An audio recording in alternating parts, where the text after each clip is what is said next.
Balitang-balita, eto batikang sports commentator na si Chino Trinidad pumanaw na sa edad na 56. Isang malungkot na balita po para sa Philippine sports. Pumanaw na ang batikang radio and TV sportscaster, journalist, courtside reporter at dating commissioner ng dating amateur league na PBL na si Manolo Chino Trinidad 10 araw bago ang kanyang ika-57 na taong kaarawan.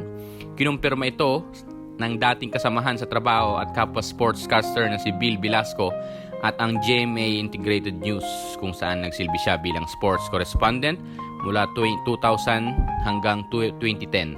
Siya ay anak ng isa ring batikang sports journalist na si Reca Trinidad at kamag-anak ni PBA legend 2011-2012 season MVP na si Mark Caguioa. Ayon sa mga inisyal na ulat, massive heart attack ang sanhi ng kanyang pagpanaw.